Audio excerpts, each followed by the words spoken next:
अरुल ने हिसाब लगाया। उसने पूरी रात गुप्ता, पंडित और ठाकुर के साथ गुजारी है। सुबह होते ही उसने 10,000 रुपये झटक लिए। वे तीनों उसके रंग रूप जवानी के दीवाने हैं। शहर के माने हुए रईस हैं। तीनों की शहर में और शहर से बाहर कई कई प्लाईवुड की फैक्ट्रियां हैं। तीनों के पास माल आता भी 2 नंबर में है, तैयार प्लाई भी 2 नंबर में जाती है। वे सरकार को करोड़ों रुपये का चूना लगाते हैं। पारुल ने उन तीनों के साथ रात गुजारने के 25,000 रुपये मांगे थे। सुबह होने पर पंडित के पास ही 10,000 रुपये निकले।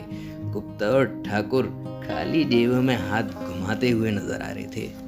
तीनों रात को 5,000 रुपये की महंगी शराब पी गए थे। उसने जब अपने बाकी 15,000 रुपये के लिए हंगामा किया तो गुप्ता ने वादा किया कि वह दोपहर को आकर उसके दफ्तर से पैसे ले जाए। सुबह के 10 बजने को थे। पारुल ने पहले तो सस्ते से होटल पर ही पेट भरकर नाश्ता किया। कमरे पर जाना उसने मुनासिब नहीं समझा। सोचा कि अगर कमरे पर गई तो चारपाई पर लेटते ही नींद आ जाएगी। फिर तो बस्ती के कमरे से इंडस्ट्रियल एरिया आने का मन नहीं करेगा। पूरे 7 किलोमीटर दूर था। अभी गुप्ता के दफ्तर से 15,000 भी वसूल करने थे। गर्मी बहुत हो रही थी। पारुल ने सोचा कि रेस्टोरेंट में जाकर आइसक्रीम खाई जाए। एसी की ठंडक में घंटा भर गुजर जाए। इतने में दोपहर हो जाएगी। फिर वह अपने रुपये लेकर ही कमरे पर जाकर आराम करेगी। रेस्टोरेंट में अगर कोई चाहने वाला मिल गया तो खाना भी मुफ्त में ही हो जाएगा। अगली रात भी 5 से 10,000 रुपये में बुक हो जाएगी। वैसे तो उसने अपना मोबाइल नंबर 5-6 दलालों को दे रखा था। पारुल आइसक्रीम खाकर पूरे 2 घंटे बाद रेस्टोरेंट से निकली। अगली 2 रातों के लिए एडवांस पैसा भी मिल गया था, पूरे 5,000 रुपये। मोबाइल में समय देखा तो दोपहर के 1 बजने को था। पारुल गुप्ता के दफ्तर पहुंचना चाहती थी। शहर के चौराहे पर रिक्शे के इंतजार में थी कि तभी थानेदार जालिम सिंह ने पारुल के सामने गाड़ी रोक दी। थानेदार जालिम सिंह को देखकर पारुल ने निगाहें घुमा ली, मानो उसने पुलिस की गाड़ी को देखा ही न हो। वह जालिम सिंह को अच्छी तरह से जानती थी। अपने नाम जैसा ही उसका बर्ताव था। रात में मजे लूटने को तो बुला लेगा, पर सुबह जाते समय 50 रुपये का नोट तक नहीं निकालता। उल्टा दारू भी पल्ले से पिलानी पड़ती है। बेवजह अपना जिस्म कौन तोड़वाए। पारुल वहाँ से आगे जाने लगी तो जालिम सिंह ने रुकने को कहा। पारुल ने बहाना बनाया, आज तबीयत ठीक नहीं है, रात भर बुखार से तपती रही हूँ, किसी डॉक्टर के पास दवा लेने जा रही हूँ। अच्छा हुआ कि आप मिल गए, 1,000 रुपये चाहिए मुझे अगर आप। जालिम सिंह ने पारुल की बाजू पकड़ी और उसके चेहरे को गौर से देखते हुए बड़ी बेशर्मी से गुर्राया। हम पुलिस वालों को बेवकूफ़ बना रही है। रात भर मजे लूटे हैं, गाल पर दांत गड़े नजर आ रहे हैं तेरे। हमें बता रही है कि बीमार है।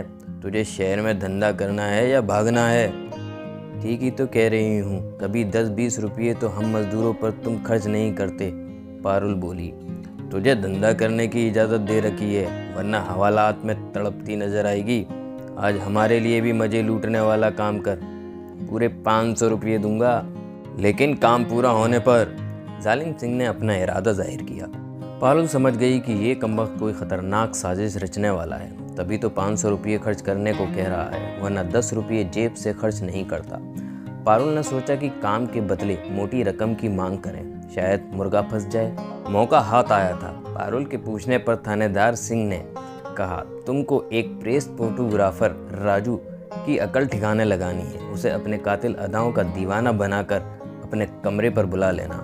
नशा वगैरह पिलाकर तुम वीडियो बनाकर उसकी प्रेस पत्रकारिता पर फुल स्टॉप लगाना है। राजू ने ऐसा क्या कर दिया जो आप इतना भाव खा रहे हैं? पारुल ने शरारत भरी अदा से जालिम सिंह की आंखों में झांकते हुए पूछा। पारुल के चाहने वाले बताया करते हैं कि उसकी बिलोरी आंखों में जादू है, जिसे भी गहरी नज़रों से देखती है चारों खाने चित हो जाता है। जालिम सिंह भी उसके असर में आ गया था। अरे रात को अग्रसेन चौक पर नाका लगा रहा था, 2 नंबर वाली गाड़ियों से थोड़ा माल पानी बना रहे थे। बस पता नहीं राजू को कैसे भनक लग गई, उसने हमारी वीडियो फिल्म बना ली। साला हरामखोर कहता है कि पहले मुख्यमंत्री को दिखाऊंगा, फिर टेलीविज़न चैनल पर और फिर अखबार में खबर देगा। हमें सस्पेंड कराने का उसने पूरा इंतज़ाम कर रखा है। एक बार उसे नंगा करो, फिर मैं उसे कहीं का नहीं छोड़ूंगा। पहले तो तुम मुझे अपनी गाड़ी में बिठाकर गुप्ता के दफ्तर ले चलो, कुछ हिसाब करना है, उसके बाद तुम्हारे काम को करूंगी। अभी मेरा दिमाग काम नहीं कर रहा है। पारुल ने मोबाइल फ़ोन पर समय देखते हुए अपनी बात कही। इधर अपना समय खराब चल रहा है और तेरे भाव ऊपर गए हैं। आ बैठ गाड़ी में, झुंझलाते हुए जालिम सिंह ने बोला। वह पारुल को खन्ना के दफ्तर ले गया। वहाँ से उसने रुपये लिए। अब वो दोनों कमानी चौक पर आ गए। तुम राजू को जानती हो ना? जालिम सिंह ने पूछा। हाँ हाँ, वही प्रेस फोटोग्राफर जिसने पिछले महीने पुलिस चौकी के हुए बलात्कार को वीडियो फिल्म चैनल पर दिखाकर तहलका मचा दिया था। पारुल ने मुस्कुराते हुए उसके कारनामे का बखान किया तो जालिम सिंह भद्दी सी गाली बकते हुए गुर्राया। तू पहले उसे अपने जाल में फंसा, फिर तो उसकी ज़िंदगी जेल में कटेगी। इस काम के पूरे 50,000 रुपये लूँगी और 10,000 रुपये एडवांस। पारुल ने अपनी मांग रखी तो जालिम सिंह उछल पड़ा। अरे कुछ तो लिहाज कर, तू हमें जानती नहीं? लिहाज करके ही तो 50,000 रुपये मांगे हैं। इस काम का मेहनताना तो 1 लाख रुपये है। पारुल भी बेशर्मी से सौदेबाजी पर उतर आई। मजाक मत कर पारुल, ये काम 5,000 रुपये का है। ये संभाल 1,000 रुपये। 10,000 पहले लूँगी, 40 बाद में नकद, वरना तुम्हारी सारी मेहनत पर पानी फेर दूंगी। अगर रुपये नहीं दोगे तो मैं राजू को तुम्हारी साजिश के बारे में बता सकती हूँ। पारुल ने शातिराना अंदाज में थानेदार जालिम सिंह को खौफजदा कर दिया। थानेदार ने 10,000 रुपये पारुल को दिए और चेतावनी भी दी कि अगर उसका काम नहीं हुआ तो उसकी फिल्म खत्म हुई समझे। इसके बाद थानेदार जालिम सिंह पारुल को गाड़ी से उतार कर चलता बना। पारुल अपने पर्स में पूरे 25,000 रुपये संभाले हुई थी। उसके 15 साल के बेटे ने मोटरसाइकिल लेने की जिद पकड़ रखी थी। 2-4 दिन में वह बेटे को मोटरसाइकिल लेकर देगी। पारुल गांव की रहने वाली थी, लेकिन उसका रहन सहन, पहनावा वगैरह रईस अमीर औरतों जैसा था। उसकी शादी एक गांव के मजदूर आदमी से हुई थी। पति उसे ज़रा भी पसंद नहीं था। उसकी बेरुखी के चलते पति मेहनत मजदूरी करके जो कमाता उस रुपये की शराब पी जाता था। पारुल दे धंधा करके अमीर बनना चाहती थी। बेटा आवारा हो गया था, स्कूल नहीं जाता था, सारा दिन आवारा लड़कों के साथ नशा करता रहता था। वह छोटे मोटे अपराध भी करने लगा था। बाप शराबी और माँ बदचलन हो तो बेटे का भविष्य इससे बढ़कर और क्या हो सकता है। पारुल अपने बिगड़ते परिवार से बेखबर पराए मर्दों की रातें रंगीन कर रही थी। अभी पारुल का कमरा 4 किलोमीटर दूर था। सामने पेड़ की छांव में एक रिक्शे वाला सीट पर बैठा रुपये गिन रहा था। उसके हाथों में नोट देखकर पारुल की आंखों में चमक आ गई। पारुल ने अपने पहने कसे ब्लाउज का ऊपर वाला हुक खोला और उसके सामने आकर खड़ी हो गई। रिक्शे वाला भी पारुल की उम्र का था। उसकी कामुक निगाहें भी उसके उभारों पर ठहर गईं। उसका दिल धड़क रहा था। अपने रुपये पर्स में रखकर और पर्स को पतलून की पीछे वाली जेब में लापरवाही से ठूस दिया। उसने पारुल को रोमांटिक नज़र से देखते हुए पूछा, मैडम आपको कहाँ चलना है? मोती चौक चलना है। कितने रुपये लेंगे? जो मर्जी दे देना, मुझे भी उसी तरफ जाना है। मेरा कमरा भी उसी की तरफ है। अकेला रहता हूँ, रिक्शे वाले ने जवाब दिया। तो पारुल समझ गई कि वह उस पर मर मिटा है। वह रिक्शे पर बैठ गई और रिक्शे वाले से मीठी मीठी बातें करने लगी। तभी उसने देखा रिक्शे वाले की पतलून के पीछे वाले जेब से पर्स बाहर खिसका हुआ है। उसे बातों में उलझाकर पारुल ने पर्स खिसका लिया। मोती चौक आ गया था। पारुल अपने कमरे से पहले ही चौराहे पर उतर गई। उसने रिक्शे वाले को किराया देना चाहा, मगर रिक्शे वाले ने तो उसके मन चले उभारों को देखते हुए पैसे लेने से इनकार कर दिया। पारुल चोर भी थी। वो तो पलक झपकते ही कॉलोनी की गलियों में गुम हो गई। पारुल आज बहुत खुश थी। उसकी अच्छी खासी कमाई हो गई थी। कमरा खोला, निडाल थी, चारपाई पर लेट गई। पूरी रात और दिन भर की थकी हुई थी। कुछ देर बाद वे कपड़े उतार कर पहले अच्छी तरह नहाई। भूख लगी थी, खाना बनाने की हिम्मत नहीं थी तो होटल से खाना पैक करा लाई और खाकर सो गई। इतनी गहरी नींद आई कि रात कैसे गुजरी कुछ पता ना चला। पारुल सुबह उठी तो चाय नाश्ता करते हुए उसने रिक्शे वाले का चुराया पर्स खोला। उसमें छोटे नोटों की मोटी गड्डी थी। गिनने पर पूरे 4,000 रुपये निकले। उसका मन खुश हो गया। उन रुपयों के साथ एक चिट्ठी भी थी जो रिक्शे वाले की घरवाली ने उसे लिखी थी। उसमें लिखा था कि उसका बेटा बहुत बीमार है, अस्पताल में दाखिल कराया है। जितनी जल्दी हो सके 10,000 रुपये लेकर फ़ौरन गांव आ जाओ। बेटे का इलाज रुक गया है।